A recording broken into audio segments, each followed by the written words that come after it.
And we welcome you to Dodger Poke Report, where tonight we have a very, very, very special guest. Carlos Duran is joining Dodger Poke, and I am so excited about this. And we have a translator. Alex Cotto will be on the line with us as well, so we can translate from one language to the next, and we can bring you a lot more of Carlos Duran, and you can get to know him just a little bit better. So let's get started. Let's back all the way up, Carlos, and I want to ask you, talk about your Little League days and all the things that you did as a kid that made you love baseball. Carlos, dile un poco de cómo tú empezaste tu carrera en la pelota, de cuando tú eras niño. Él quiere saber eso. Cuando Cuando eras chamaquito, ¿cómo tú empezaste la pelota? ¿Cómo te metiste en la pelota? Cosas así.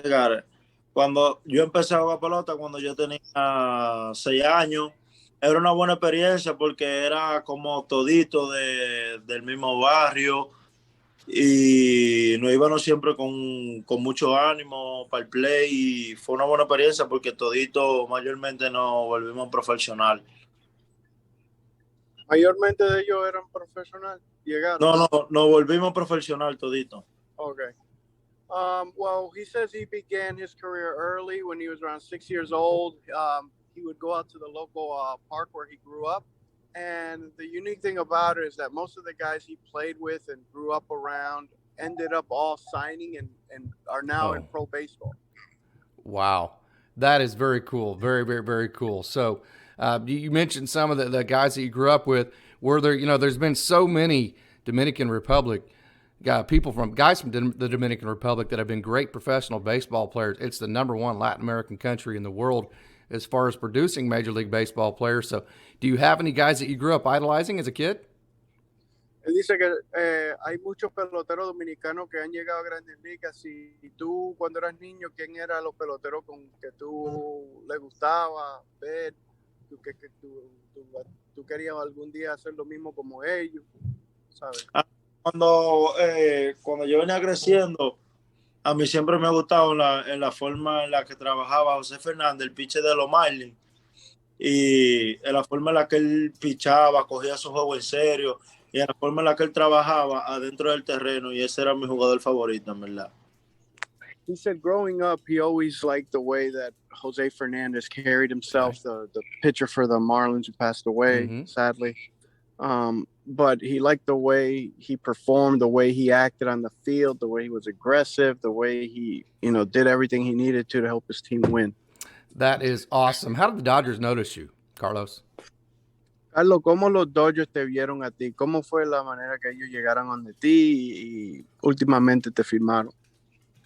Cuando la primera vez que los Dodgers me vieron fue en Miami, en la PF Game. Okay. Y después de ahí hicieron un tryout privado conmigo en Dominicana, en el complejo donde yo practicaba, y de ese día Ismael me dio la mano y me dijo que yo pertenecía a la organización de los Dodgers. He said the Dodgers first saw him at a perfect game tournament in Miami here in the States. And there's when they first saw him, and that's when after seeing him there at that perfect game tournament, they held a private workout for him at the facility where he was training in the Dominican. And at the time after that workout, Ishmael Cruz, who was the director of scouting, international scouting for the Dodgers, gave him a handshake and told him that soon after that he was going to be a Dodger. That is awesome. And I'm sure being 6'7" and with the big fastball that he has, I'm sure it was easy to notice him. But you signed at a very young age, the age of 16. Of course, it's a little bit different for international players. International players tend to sign quite a bit younger than American players do, but 16 is a very, very young age. So what was it like signing with the Dodgers at such an early age? Él dice que tú sabes que la manera en que los peloteros firman en Latinoamérica, ellos firman a los 16 años, que es mucho más diferente que aquí en los Estados Unidos. Él dice, para ti, firmar tan joven con un equipo como los Dodgers, ¿cómo te sentiste usted con eso? Ese fue uno de los mejores momentos míos porque fue el mismo día que el hermano mayor mío cumple años y ese fue el regalo que como mayormente yo le di. Y mi mamá y mi papá llorando muchísimo, yo también, porque eso era algo que ya eso era lo que yo deseaba, porque yo le decía, yo algún día tengo que llegar a ser como los otros y gracias a Dios lo estoy logrando. Did you He play? said it was a very special day for him because just so happens the day that he signed happened to be his older brother's birthday. And he took it as a gift to his family, a gift to his brother of all the hard work he's put in. And he just, everybody was very emotional that day, crying, etc.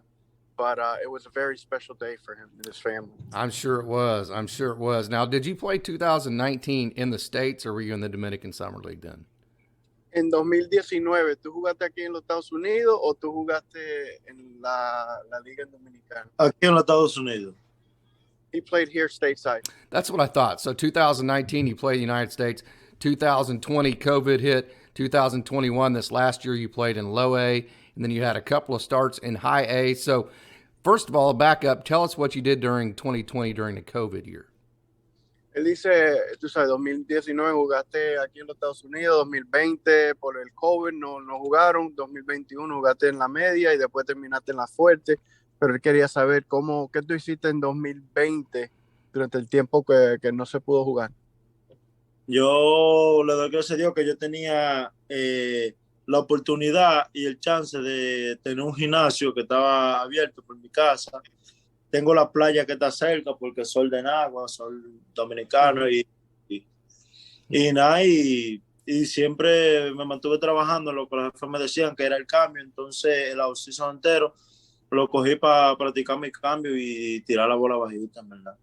He said basically he took that whole year really to focus on his training, and he was lucky enough that he had the Nagua, the town where he's from, there's a beach near his house where he would do a lot of running and whatnot. And then there's a gym that was next to his house where he would work out.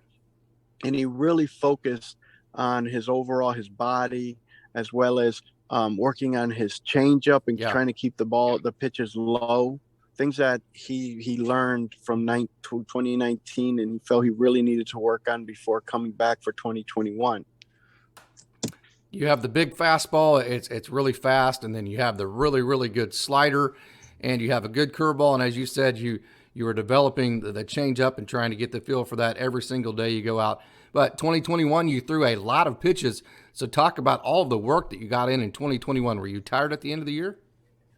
Él dice, tú sabes que tú tienes muchos lanzamientos buenos, la recta, el slider, la curva, y estás aprendiendo el cambio. Dice, pero en 2021 tú tiraste mucho lanzamiento. Si al fin del año tú estabas bien cansado, ¿cómo te sentiste al fin del año? Bueno, esa fue una de las experiencias más largas que yo tuve ese año, porque no había tirado tanto inning así, pero al final ya me sentía bastante cansado, pero en mi mente y el apoyo que mis padres me daban, que era que terminara fuerte ya, que yo iba a tener un buen tiempo para descansar, y entonces eso me llevaba a motivación a yo seguir luchando para terminar fuerte. He said, yeah, you're right. He threw a lot. He did throw a lot of pitches, and yes, towards the end of the season, he was tired. He says, but he had a lot of, the way he was prepared and the way he prepared for the season, and the support from his family, his representatives, as well as the staff with the Dodgers. He was able to get through it, and he knew that after the season, then he would get some time to take some time to really rest and relax before picking it up again. What has the transition coming to America full time been like for you, Carlos? What are some of the things that you like better here? Some of the things that you miss from back home. So what's that transition been like? Él dice, el cambio de venir de salir de la Dominicana para los Estados Unidos, ¿cuáles son las cosas que tú has aprendido que te gustan de los Estados Unidos, cosas que posiblemente no te gustan tanto? Si tú le puedes explicar más o menos cuáles son esas cosas. Bueno, la primera vez que yo vine fue una experiencia muy bonita porque no pensaba montarme de una forma en un avión que no fuera jugando pelota. Y aquí hay muchas cosas bonitas y que uno sale a ver, y aquí también, ¿cómo explico? Hay como más cultura y aquí tiene mucha comunicación con los gringos mayormente, y que allá eso no se ve, ¿me entiendes? Yeah. He says, well, you know, the big transition was getting on a plane and traveling and coming stateside. And he really likes the way everything's been, the culture and the different things there are to see here in the States. And just the way he's been treated overall by, you know, the American people in general. And so he said, so far, everything's been really positive and the way he's been welcomed and he likes it. You mentioned the culture, the way that you've been welcomed, and you're in an organization that has a great history with international players, especially Dominican Republican players. So you have to be very excited to be part of the Dodgers, an organization that does so well with international players. Él dice que tú tienes el beneficio de estar con un equipo que en la historia de la pelota siempre ha tenido muchos peloteros de diferentes culturas y cómo tú te sientes con eso, de ser parte de eso. No, de verdad me siento muy contento porque a cambio también nos llevamos como muy unidos así para siempre formar como un equipo. Y de verdad eso es algo muy importante porque la mayoría del juego se trata de comunicación y buen compañero. Eso es bueno. He says, man, it's been great because the way the Dodgers operate is just, you know, like a big family. Everybody's welcomed. Everybody's on the same page. Everybody works through the betterment of the team. And so it's been a good experience. And he feels very proud to be with the Dodgers. Obviously, you're very big. You have the big fastball. What kind of pitcher do you think you are? What kind of pitcher do you want to become if you make the major leagues? So talk about all the things that you do as a pitcher. Él dice que tú sabes, tú eres un lanzador grande, alto, y que tiene muchos lanzamientos buenos. Él quiere saber qué tipo de pelotero tú crees que tú eres, o que tú vas a ser, un lanzador. ¿Qué tipo de lanzador tú crees que tú vas a ser en Grandes Ligas? Bueno, yo siempre he venido con la mentalidad de todo el tiempo ser abridor, porque a mí yo soy de los pitchers mayormente que cuando a mí me dicen, te toca parte, ya yo vengo esos días pensando lo que ya yo voy a hacer. No me gusta hacer de que relevo, que tengo que tener un pen y te suben y no tienen nada en mente. Me gusta ser abridor, en verdad. He says he's a starter. He says he doesn't picture himself anything other than that. That's what he's working for. He's never really liked the idea of him coming out of the bullpen.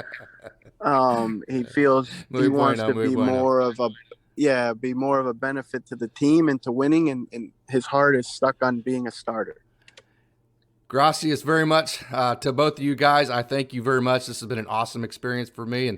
And Carlos, I'm a big fan. I've gotten to watch some video on you online, and you are a very good pitcher. Alex, I thank you very much for joining us. I know you've got some dinner plans, and we're going to let you go and get to those. And Carlos, again, thank you so much for joining me tonight on Dodger Poke Report. Thank you. No, thank you. Thank you very much.